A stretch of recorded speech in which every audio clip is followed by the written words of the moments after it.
Espero que sim. Nós estamos no final de semana especial, final de semana onde a gente comemora a Páscoa. E eu queria, nesse instante, fazer algumas reflexões com vocês sobre a Páscoa. E o texto que eu gostaria de usar é de Lucas, capítulo 24, a partir do verso de número 13 em diante, que diz assim: Naquele mesmo dia, 2 deles estavam de caminho para a aldeia chamada Emaús, distante de Jerusalém, 60 estádios. E iam conversando a respeito de todas as coisas sucedidas. Aconteceu que, enquanto conversavam e discutiam, o próprio Jesus se aproximou e ia com eles.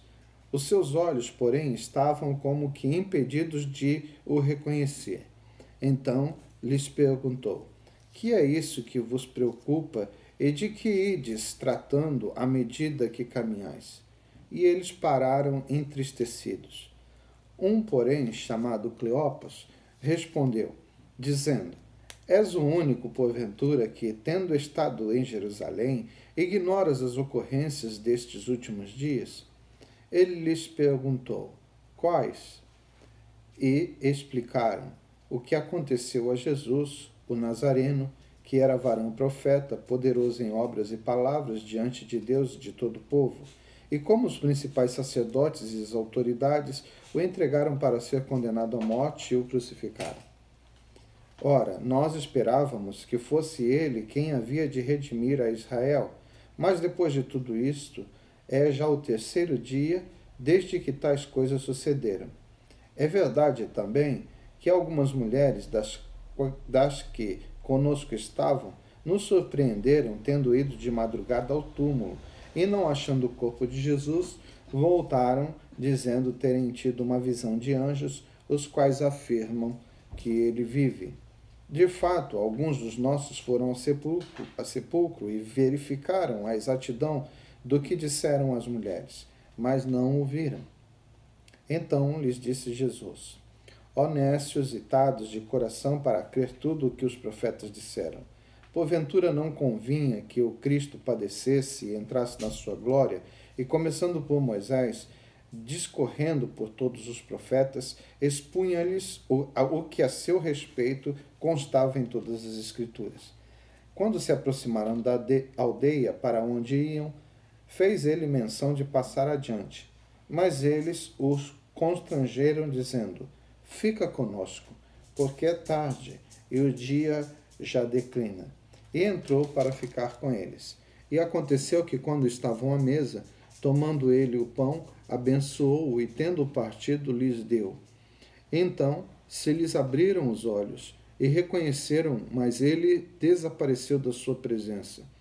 E disseram um para o outro: Porventura não nos ardia o coração quando ele, pelo caminho, nos falava, quando nos expunha as Escrituras? E na mesma hora, levantando-se, voltaram para Jerusalém, onde acharam reunidos os 11 e outros com eles, os quais diziam: O Senhor ressuscitou e já apareceu a Simão. Então os 2 contaram o que lhes acontecera no caminho e como fora por eles reconhecido no partir do pão. Meus queridos, a Páscoa traz muitas mensagens e muitas reflexões.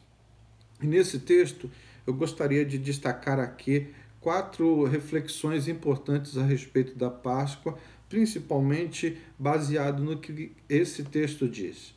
E esse texto mostra a história de 2 discípulos que estavam voltando para a sua aldeia depois de Jesus Cristo ter morrido e ressuscitado. E eles estavam tristes andando pelo caminho porque eles pensavam algumas coisas a respeito de Jesus. Eles haviam andado e ouvido Jesus durante algum tempo e agora parece que tudo aquilo que Jesus havia ensinado, tudo aquilo que ele havia pregado não havia adiantado de nada e as esperanças deles haviam acabado e eles estavam voltando tristes para casa. Quando nós olhamos para esse texto, nós podemos perceber algumas coisas muito importantes a respeito da nossa fé em Cristo Jesus, principalmente naquilo que diz respeito à ressurreição de Jesus.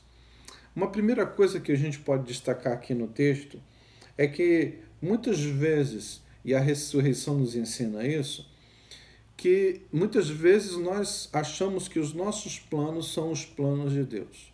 Mas os planos de Deus nem sempre são os nossos planos. E eu queria que vocês percebessem que o texto fala da decepção deles para com Jesus e para aquilo que aconteceu com Jesus. Porque a esperança deles e os planos deles para Jesus eram outros planos. Não estava ou não constava do plano nem desses discípulos em Emaús, nem dos outros discípulos que Jesus Cristo fosse preso, que fosse açoitado, que sofresse na cruz, que morresse dessa forma ou dessa maneira. Os planos deles para Jesus era que Jesus se tornasse um libertador político, um rei político que pudesse libertar o povo do cativeiro, da opressão do Império Romano e pudesse tornar novamente o povo judeu um povo independente, tendo um país de novo, uma nação forte de novo, como já havia tido na antiguidade. Acontece que Deus não tinha esses planos.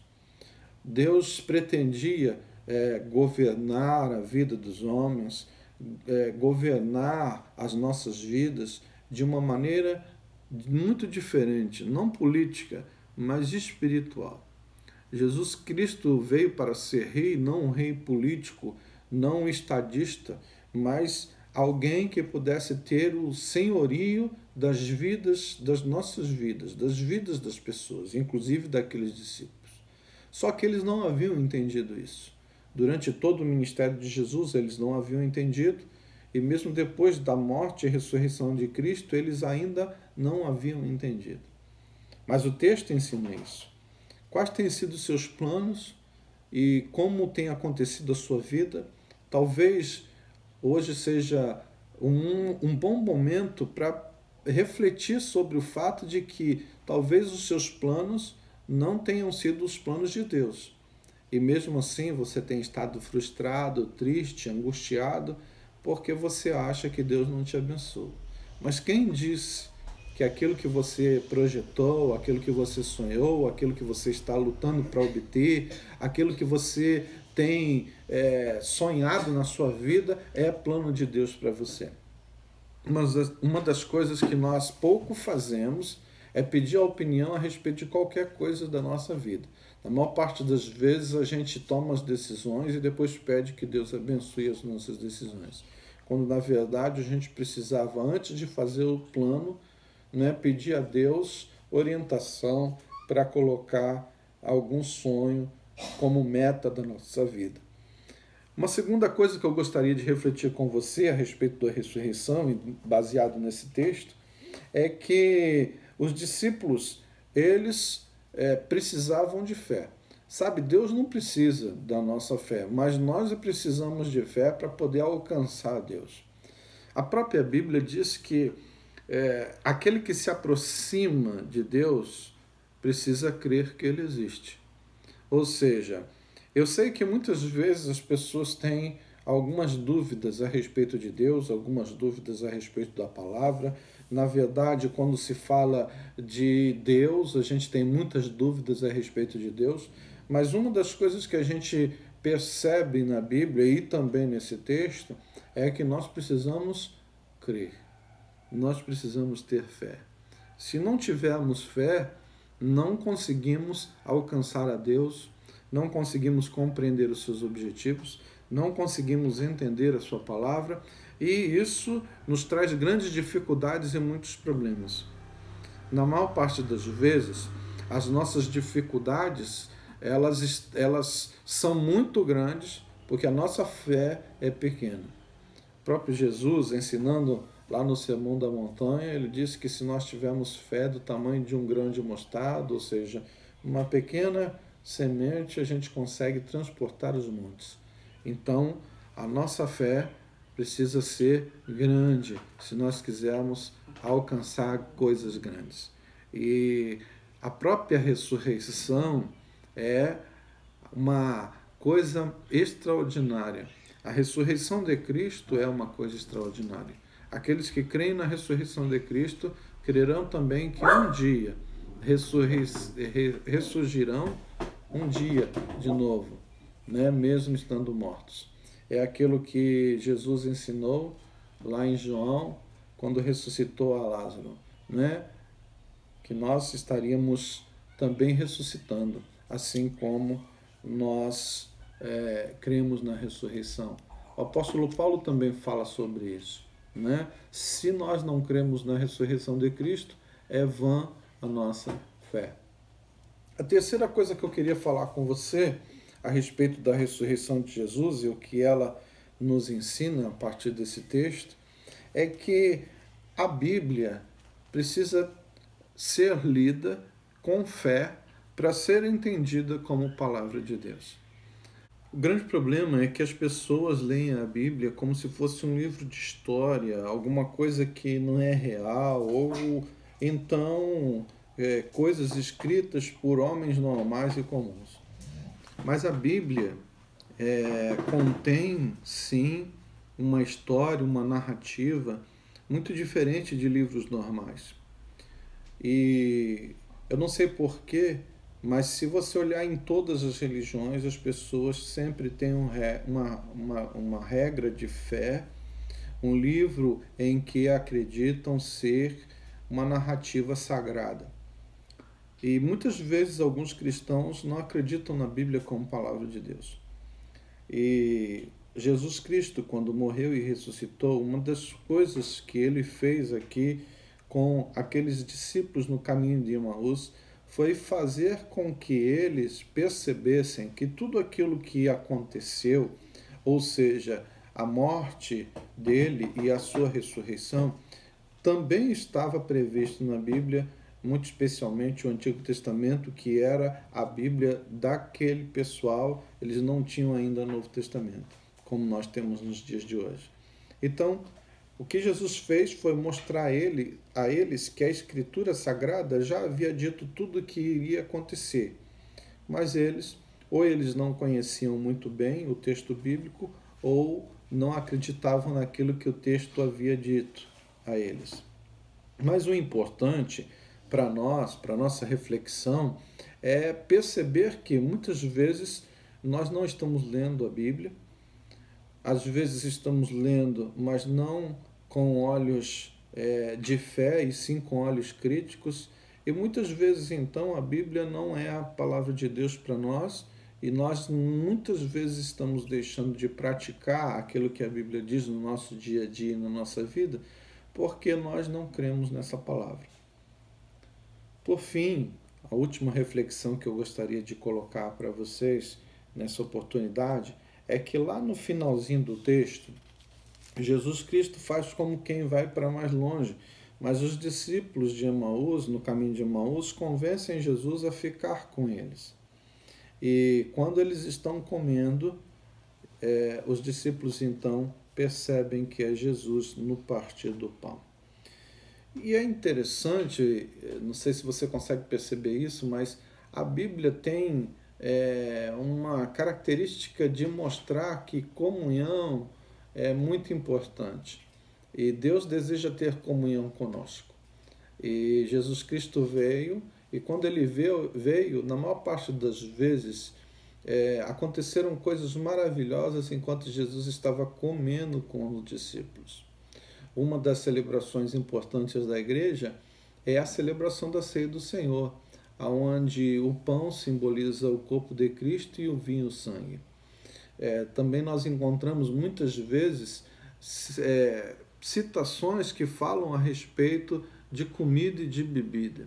E lá no Apocalipse, você deve saber que tem um texto no capítulo 3, versículo de número 20, que diz assim: eis que estou à porta e bato, se alguém abrir a porta e ouvir a minha voz e abrir a porta, entrarei em sua casa, cearei com ele e ele comigo.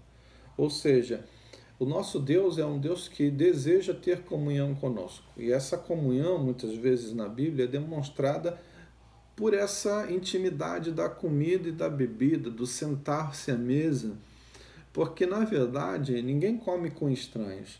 As pessoas comem com pessoas que são amigas, que são parentes, que são conhecidas. Se você não estiver nesse ambiente, né, de amizade, de familiar, é difícil você comer com pessoas estranhas. Normalmente a gente gosta de comer qualquer comida que seja com a nossa família, com os nossos amigos, com os nossos irmãos, e isso é uma coisa que aparece na Bíblia. E quando nós comemos com as pessoas, isso significa que a gente tem, não é, uma intimidade, que a gente tem um relacionamento. E aí a reflexão que eu faço para você a partir disso é: qual tem sido a comunhão que você tem tido com Deus? Qual é a comunhão que eu tenho tido com Deus? A ressurreição de Jesus Cristo e o aparecimento dele aos discípulos no caminho de Emaús mostra que Jesus desejava ter esse relacionamento, essa comunhão com eles. Os discípulos perceberam quem era Jesus a partir da comida, da mesa, do partir do pão com Jesus. Então, nós muitas vezes precisamos buscar a Deus, precisamos buscar essa comunhão com Deus. Agora, por exemplo, tem sido bastante difícil mantermos a nossa comunhão com Deus, afinal de contas, nós estamos nesse isolamento social por causa dessa pandemia e nós estamos nas nossas casas. E muitas vezes nas nossas casas a gente, mesmo com tempo para fazer isso, a gente não faz. Ler a Bíblia, orar, né? Fazer o culto, tudo isso às vezes é muito difícil. E talvez quando voltarmos à nossa vida normal também será difícil, porque aí nós não teremos tanto tempo assim, voltaremos aos nossos trabalhos, às nossas tarefas, ao nosso dia a dia de 24 horas que não dá para fazer muitas vezes as coisas que nós precisamos fazer, quanto mais buscar a Deus, buscar essa comunhão com Deus. Mas fica essa reflexão de que Jesus Cristo mostrou isso quando morreu, ressuscitou e apareceu aos seus discípulos. Então, eu gostaria de concluir essa minha reflexão nessa oportunidade, dizendo para você que busque essas coisas na sua vida, no seu dia a dia. Jesus Cristo morreu e ressuscitou, e eu espero que não tenha sido à toa. Morreu e ressuscitou para que nós pudéssemos ter todas essas coisas, ler a sua palavra, crer na sua palavra, nos seus ensinos, pudéssemos colocar em prática esses ensinos da sua palavra, pudéssemos levar a nossa vida e fazer planos para a nossa vida, mas levando em consideração a vontade de Deus, o plano de Deus para nós. Muitas vezes nós tomamos decisões e as nossas decisões são erradas porque nós não consultamos a Deus. Muitas vezes também nós não temos buscado a Deus como deveríamos buscar.